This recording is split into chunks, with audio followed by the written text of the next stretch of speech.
अस्सलाम वालेकुम। डॉक्टर अरशद महमूद है, senior registrar paediatric neurology at children's hospital Lahore. So आज की वीडियो के अंदर हम बात करेंगे कि जब पेशेंट हमारा इंडिविजुअल क्रेनियल नर्व पाल्सी यानी क्रेनियल नर्व न्यूरोपैथी से प्रेजेंट करता है, उसका सिंगल क्रेनियल नर्व इन्वॉल्व है, तो उस वक्त में हमने उसका एग्जामिनेशन कैसे करना है, स्कीम ऑफ एग्जामिनेशन क्या होना चाहिए, हम नर्व को इंडिविजुअल डिस्कस करेंगे। हम जिस नर्व को डिस्कस करेंगे उसके अंदर हमारी थर्ड नर्व शामिल है, दैट इज ओकुलोमोटर नर्व, हमारी six nerve that is abducent, हमारी seven nerve that is facial nerve, हमारी नाइन्थ एंड टेंथ नर्व है that are basically the vagus nerve and glossopharyngeal nerve, hypoglossal nerve, and 12th nerve that is glossopharyngeal nerve। तो इन nerves को हम discuss करेंगे कि इनकी examination scheme क्या है और डिफरेंशियल्स क्या होते हैं और क्या चीज़ें हमें जरूर देखनी है। सबसे पहले हम स्टार्ट करते हैं with third cranial nerve that is called oculomotor nerve. Definitely इसके अंदर जो फाइंडिंग्स हमें मिलेंगी कि बच्चे के अंदर टोसिस होगी and I will be down and out and people will be dilated on that side. ठीक है, so down and out I, ptosis with dilated people is third nerve palsy. अब इसके काजेस क्या होते हैं? तो इसके काजेस अगर हम बात करें तो causes can start from the आपके जहाँ से इसका ओरिजिन होता है। ठीक है, ये मिड ब्रेन से राइज करती है तो वहाँ से मसला हो सकता है, नर्व के ट्रैक्ट में मसला हो सकता है। ठीक है, तो आपने सारी चीज़ों को देखना है। तो कॉमन काजेस के अंदर एक तो इन्फेक्शन है कि इन्फेक्शन रिलेटेड न्यूरोपैथी हो सकती है, पोस्ट इन्फेक्शन हो सकती है। उसके बाद अगर हम बात करें इसकी, तो इसका जो ट्रैक्ट है उसके अंदर आई के अंदर जस्ट एंटर से पहले ये ऑर्बिटल अपेक्स से गुजरती है, तो ऑर्बिटल अपेक्स सिंड्रोम के अंदर भी ये इन्वॉल्व हो सकती है। बट उसके अंदर सिंगल नर्व नहीं होगी, मल्टीपल और नर्व्स भी इन्वॉल्व होंगी जो ऑर्बिटल अपेक्स से आ रही हैं, जिसके अंदर हमारी 3 4 6 नर्व है। ठीक है, और ऑप्टिक नर्व भी शामिल है। इस तरह पीछे हमारा पड़ा है कैवर्नस साइनस, तो उसके अंदर भी ये गुजर के जा रही है। तो डेफिनेटली जब कैवर्नस साइनस थ्रोम्बोसिस होगी तो भी और हमारी थर्ड नर्व इन्वॉल्व हो सकती है, बट उसके अंदर अगेन आपकी 3 4 6 तीनों नर्व इन्वॉल्व होंगी और V1 V2 यानी आपकी जो फेशियल सेंसेशंस हैं वो भी इफेक्टेड होंगी। तो cranial nerve thrombosis, cerebral Venus sinus thrombosis में भी स्पेशली हमारा जो साइनस है कैवर्नस साइनस थ्रोम्बोसिस, उसके अंदर भी ये इन्वॉल्व हो सकती है। सो ऑर्बिटल अपेक्स भी हो सकती है involve, but with other cranial nerves in cavernous sinus thrombosis, but again with 3 4 6 V1 V2 nerves. ठीक है, और फिर ब्रेन स्टेम के लेवल पे अगर कोई स्ट्रोक है जिसके अंदर हमारा वेबर सिंड्रोम, वेबर और बेनेडिक्ट है, दो इंपॉर्टेंट सिंड्रोम है, वेबर सिंड्रोम और बेनेडिक्ट सिंड्रोम। ठीक है, उसके अंदर भी cranial nerve, third cranial nerve involve हो सकती है, बट विद कंट्रोलेंटल हेमिप्रेसिस। ठीक है, कि वेबर में आपका जो है वो भी कंट्रोलेंटल हेमिप्रेसिस मिलता है और बेनेडिक्ट के अंदर आपको कंट्रोलेंटल एटेक्सिया और ट्रेमर मिलते हैं आपके। तो उसके अलावा कंडीशन फाइनल मिलेंगी। अगर सिर्फ थर्ड नर्व पाल्सी और कोई और फाइंडिंग नहीं है तो डेफिनेटली उस केस में आपका जो है वो आपकी पोस्ट इन्फेक्शियस या आपका ऑटोइम्यून मैकेनिज्म ज़्यादा इंपॉर्टेंट आ जाते हैं। ठीक है, इस तरह आपने टीबी, ट्यूबरकुलोमा, ट्यूमर अगर मिड ब्रेन के होंगे तो वो भी थर्ड नर्व पाल्सी करवा सकते हैं। तो एग्जामिनेशन में आपने क्या करना है, अपने एग्जामिनेशन में आपने उसकी प्रोसेस को देखना है, आपने उसकी एक्स्ट्रा ऑकुलर मूवमेंट परफॉर्म करनी है, आपने उसके प्यूपल्स को चेक करना है, उसका डायरेक्ट इनडायरेक्ट लाइट इफेक्ट करना है, आपने सारी बाकी क्रिमिनल्स को चेक करना है और मोटर सिस्टम एग्जामिनेशन करना है और हमें एस्टेब्लिश करना है कि मेरी एक क्रिमिनल इन्वॉल्व है या मल्टीपल क्रिमिनल्स इन्वॉल्व हैं, कौन सी इन्वॉल्व है और मेरी मोटर वीकनेस तो नहीं है। अगर कंट्रोलेटर हेमिप्रेसिस आ रही है तो फिर आपका वेबर बेनेडिक्ट सिंड्रोम हो सकता है। एटेक्सिया ट्रेमर आ रहे हैं तो आपका जो है वो बेनेडिक्ट में ज़्यादा फीवर करता है। अगर अपर मोटर न्यूरॉन के कोई और साइन आ रहे हैं तो आपका टीबी, ट्यूमर, ट्रॉमा कुछ भी हो सकता है। ठीक है, और अगर एक साइड पे आपकी थर्ड नर्व के साथ आपकी fourth six nerve V1 V2 involve है तो फिर आपका जो है वो कैवर्नस साइनस थ्रोम्बोसिस भी रीजन हो सकता है ऑफ थर्ड नर्व पाल्सी का। नेक्स्ट हमारी इंपॉर्टेंट नर्व है that is called as abducent nerve, six nerve. तो उसकी पाल्सी में क्या टिपिकली क्या होता है कि चूंकि लेटरल रेक्टस सप्लाई करती है तो आपकी आई जो है वो इनवर्ट डिविएट कर जाती है, बाकी आपका सब कुछ नॉर्मल होता है, टोसिस नहीं होती, extra ocular movement other than that आपकी नॉर्मल होती हैं, पीपल्स नॉर्मल होते हैं। ठीक है, तो इसका जो क्योंकि इसका सबसे लंबा ट्रैक्ट है इंट्राक्रेनियली, तो इसमें जो मोस्ट इंपॉर्टेंट कॉज है दैट इज सूडोट्यूमर सेरेब्राई। तो आपने ऐसे पेशेंट के अंदर डेफिनेटली फंडस ब्लड प्रेशर जरूर करना है और आप CSF अगर इमेजिंग के बाद आपका अगर इमेजिंग नॉर्मल आती है तो CSF प्रेशर भी आपने करना है। Other than that causes definitely आपका जो मिलर फिशर सिंड्रोम है उसके अंदर भी आपका ऑप्थेल्मोप्लेजिया होता है और मेनली आपका एक्सटर्नल ऑप्थेल्मोप्लेजिया होता है। तो आपने उस पॉइंट ऑफ व्यू से बच्चे को देखना है, आपने देखना है उसके रिफ्लेक्सेस कैसे हैं, टैक्सिया तो नहीं है, NCCMG और CSF आपको अगेन इसका आंसर कर सकते हैं। सो सूडोट्यूमर सेरेब्राई, मिलर फिशर सिंड्रोम दो इंपॉर्टेंट काज हैं जिसके अंदर ये इन्वॉल्व हो सकती है। अगर 6 और 7 नर्व इन्वॉल्व हो रही हैं आपकी तो फिर आपका जो स्ट्रोक है पोर्टाइन स्ट्रोक, क्योंकि इसका ओरिजिन पोर्टाइन से है, तो उसके अंदर फोवेली और मिलार्ड गुबलर सिंड्रोम। ठीक है, ये दो सिंड्रोम है जो कि पोर्टाइन स्ट्रोक के अंदर आते हैं, तो उसके अंदर आपको 6 और 7 नर्व पाल्सी मिलती है आपको, तो उसके अंदर भी आपको ये मिल सकती है। इस तरह अगर ट्यूमर, ट्रॉमा, स्ट्रोक, टीबी वो भी इसके डिफरेंशियल में आ जाते हैं। बट दो चीज़ें आपने याद रखनी है, वो दो हैं that are Miller Fisher syndrome और दूसरा हमारा है सूडोट्यूमर सेरेब्राई जिसके अंदर 6 नर्व पाल्सी आपको आइसोलेटेड मिलती है। इसके बाद हम बात करते हैं सेवंथ क्रेनियल नर्व की। That is called facial nerve, जो बहुत इंपॉर्टेंट है, ठीक है।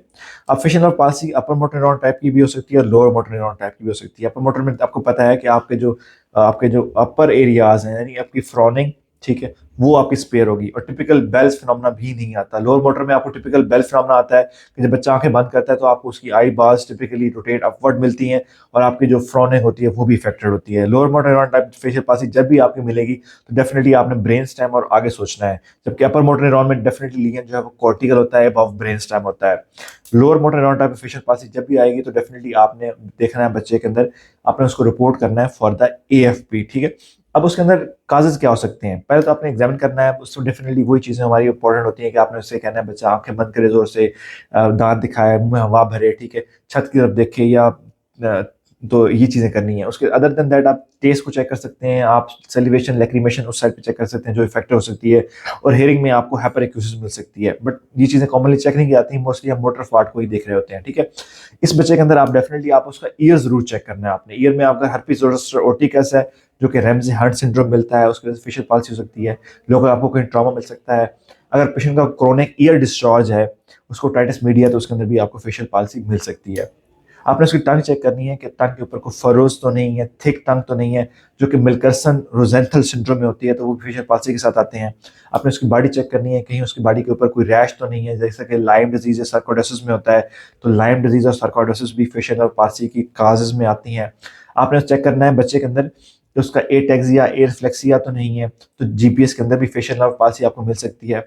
आपने चेक करना है कि बच्चे के अंदर कोई निस्टैग्मस तो नहीं है, एटेक्सिया तो नहीं है, उसकी हियरिंग लॉस तो नहीं है, तो CP एंगल ट्यूमर जो हमारे हैं, जिसके अंदर जो हमारे NF2 के अंदर आते हैं,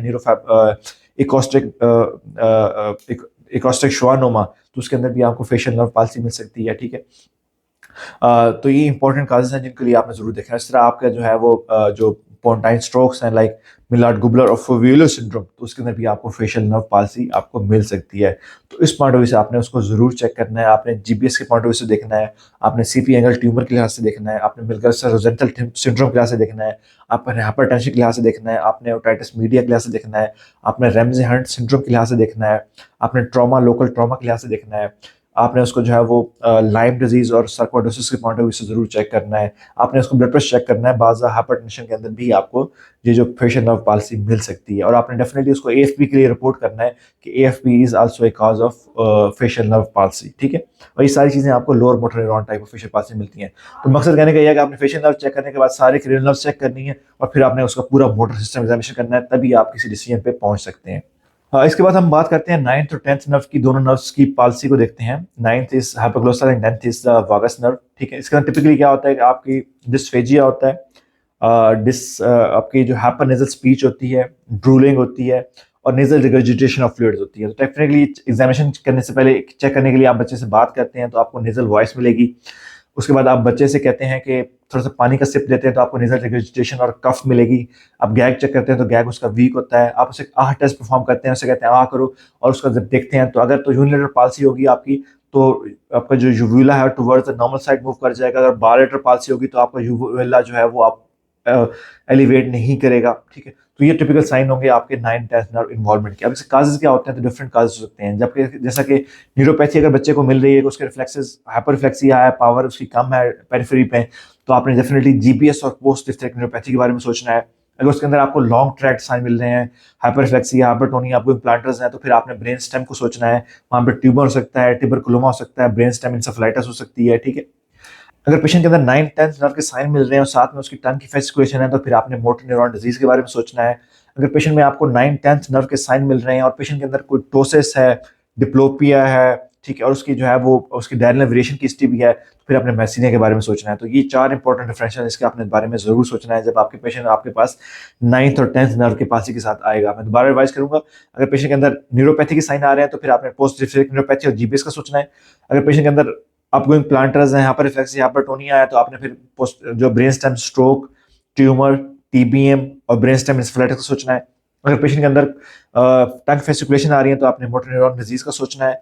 अगर पेशेंट के अंदर जो है वो इसके आप मैसीनिया लाइक सिम्टम आ रहे हैं, लाइक टोसिस डिप्लोपिया आ रहा है, तो फिर आपने मैसीनिया विद क्राइसिस या बल्बर मैसीनिया सिम्टम का जरूर सोचना है। इसके बाद हम देखते हैं कि हमने 12th नर्व के बारे में कैसे एग्जामिनेशन करना है, उसकी सिम्टम्स क्या होते हैं। डेफिनेटली 12th नर्व जब अपनी नर्व इन्वॉल्व होगी तो आपकी टंग की एट्रोफी मिलेगी, आपकी टंग के ऊपर फेसिकुलेशंस मिलेंगी, आपकी टंग की मूवमेंट रिस्ट्रिक्टेड होगी। अगर यूनिलेटर आपकी 12th नर्व इन्वॉल्व है आपकी, तो आपको एक साइड की हेमियोट्रोफी मिलेगी, और जब बच्चा टंग को प्रोट्रूड करेगा तो आपकी टंग जो है वो towards the paralyse side move कर जाएगी। आपने टंग को कहना है कि बच्चों को कहना है कि टंग को मूव करे, जब बाहर निकालेगा तो आपको टंग की डिवीजन मिल जाएगी आपकी टुवर्ड्स द अफेक्टेड साइड, ठीक है। और उसके बाद कहना है कि बच्चा टंग जबान को मेरे साइडों पे लगाए, तो आपको जिस साइड पे बच्चे की वीकनेस मिलेगी तो आपको उस साइड पे मूवमेंट आपकी उसके मुताबिक आपको कम मिलेंगी, ठीक है। बच्चे में कोई डिसार्थरिया होगा, क्योंकि टंग अगर टंग के मसल वीक है तो उसको बोलने में मसला होगा। डिस्फेजी उसको स्वॉलिंग करने में और फूड को च्यूइंग करने में मसला होगा, ठीक है, क्योंकि टंग से बच्चा जो है फूड बोलस को अपने मुंह के अंदर मूव करता है, ठीक है। काजेज क्या है, तो काजेज अगेन इसके ट्यूमर, ट्रॉमा, इन्फेक्शन और जो हमारी जो मोटर न्यूरॉन डिजीज है, ये सारे 12th नर्व की पालिसी करवा सकते हैं, ठीक है। तो इस तरह आपने क्रेनियल नर्व्स के इंडिविजुअल पालिसीज को आपने चेक करना है। हर नर्व पालिसी के अंदर आपने सारी नर्व्स को देखना है, आपने ओवरऑल उसको मोटर सिस्टम एग्जामिनेशन करना है, फंडस और ब्लड प्रेशर जरूर ऑफर करना है। तो इस तरह आपकी एग्जामिनेशन स्कीम जो है वो इन नर्व्स की कंप्लीट होती है। Thank you.